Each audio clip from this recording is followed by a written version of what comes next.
Thank you very much అమ్మా. ఉత్సాహాన్ని ఇచ్చినటువంటి మా మృదుల గారు ఎక్కడ మా మధ్యలోకి రావాలి ప్లీజ్.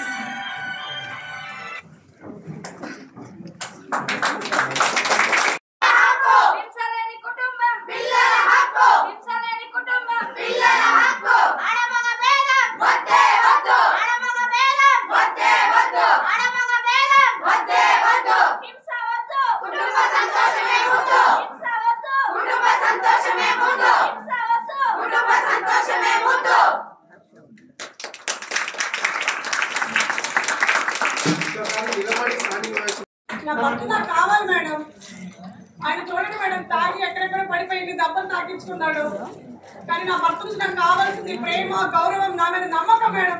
ఇప్పుడు నేను కడుపుతో ఉన్నాను మేడం. రేపు నేను పిల్లలు పుట్టాలా మేడం, కొంచెం బాధ్యతగా ఉండమని చెప్పండి. సరే బాబు, మీరు ఏం పని చేస్తారు? నెలకు ఎంత సంపాదిస్తారు బాబు? 15,000 కదా, మీ ఇద్దరికి సరిపోతుంది. రేపు మీరు ఇద్దరు కాస్త ముగ్గురు అవుతారు. లక్ష్మి కుటుంబ బాధ్యత కానీ లక్ష్మిని కానీ సరిగ్గా చూసుకోవాల్సిన బాధ్యత కూడా నీ మీదనే ఉంది. కాబట్టి కుటుంబాన్ని, లక్ష్మిని చూసుకోవాలి. లక్ష్మి, నువ్వు కూడా తనని అర్థం చేసుకో. ఇద్దరు కలిసి ఉండండి, సరేనా? లక్ష్మి, ఇంకోసారి ఇట్లా కానీ లేదు నాకు కూడా తెలిసింది. సారీ లక్ష్మి. ఓకే.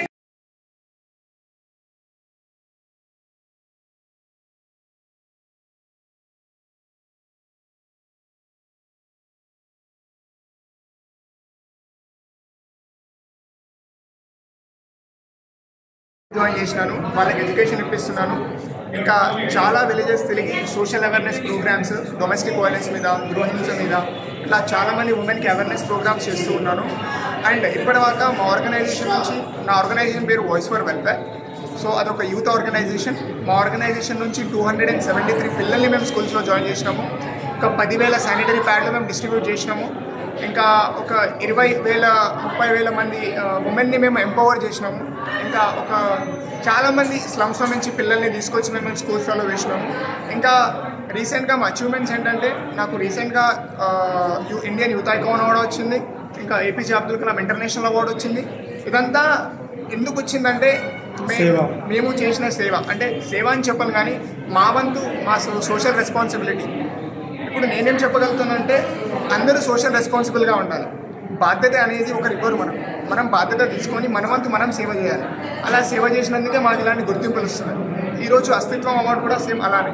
నేను చేసిన సామాజిక సేవని గుర్తించి నాకు అవార్డు ఇచ్చినందుకు చాలా సంతోషంగా ఉంది. ఈ సోషల్ అవేర్నెస్ రావడానికి మీకు ఇన్స్పిరేషన్ అంటూ ఒక పర్సన్ అంటే ఎవరు లేరు సార్. నేను చూసిన ప్రాబ్లమ్స్, సొసైటీలో ఉన్న ప్రాబ్లమ్స్, అరే నాకున్నది ఇంకొకరికి లేదు, నాకెందుకు గుర్తి అతనికి ఎందుకు లేదు. ప్రతి ఒక్కరికి సమానత్వం ఉండాలి, ప్రతి ఒక్కరికి ఈక్వల్ ఎడ్యుకేషన్ ఉండాలి, ప్రతి ఒక్కరు చదువుకోవాలి, ప్రతి ఒక్క ఉమెన్కి ఎంపవర్మెంట్ ఉండాలి. ఇప్పుడు చాలామంది విడో ఉమెన్ ఉంటారు, సింగిల్ మదర్ ఉంటారు, వాళ్ళని ఇంట్లోనే ఉంచిపోతారు.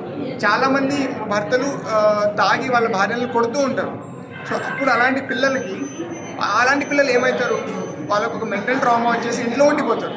సో అలాంటి పిల్లల్ని మేము ఎడ్యుకేట్ చేయాలి, అలాంటి పిల్లల్ని మేము బయటికి తీసుకురావాలి. అలాంటి పిల్లలు కూడా ఒక హైట్లో ఎదగాలి, ఇంట్లో ఉండిపోకూడదు, బయటకు వచ్చి ఏదో ఒకటి చేయాలి, సమాజానికి ఏదో ఒకటి చేయాలని మేము కృషి చేస్తూ ఉన్నాం. సో నా ఆర్గనైజేషన్ పేరు వాయిస్ ఫర్ వెల్ఫేర్. మా ఆర్గనైజేషన్లో 150 మంది పనిచేస్తున్నారు అక్రాస్ తెలంగాణలో. సార్ ఈరోజు అవార్డు తీసుకోవడానికి ఈరోజు చాలా సంతోషంగా ఉంది. ఎందుకంటే ఇంతమంది పెద్దల సమక్షంలో తీసుకోవడం అనేది చాలా ఆనందంగా ఉంది. ఎందుకంటే నేను తీసుకున్నాను ఈ అవార్డ్స్ అని వేరే అవార్డ్స్. ఇంతమంది సామాజిక కార్యకర్తలు ఉన్నారు, పెద్దవాళ్ళు ఉన్నారు, వాళ్ళు నన్ను పిలిచి అవార్డు వాళ్ళ మధ్యలో సత్కారం చేయడం చాలా సంతోషంగా ఉంది నాకు. ఓకే. నా పేరు సందీప్, నిజాం కాలేజ్లో డిగ్రీ ఫైనల్ ఇయర్ చదువుతున్నాను, BA పొలిటికల్ సైన్స్లో. మాకు వచ్చేసి ఆదిలాబాద్ డిస్ట్రిక్ట్. నేను ఒక ఎస్టీ ట్రైబల్ కమ్యూనిటీ నుంచి వస్తాను. సో అక్కడ కూడా మీరు చూసుకుంటే ఎడ్యుకేషన్ చాలా తక్కువ ఉంటుంది. అలాంటి పిల్లల్ని బయటికి తీసుకొచ్చి ఎడ్యుకేషన్ ఇస్తాం. మీ నెంబర్ చెప్పండి సార్.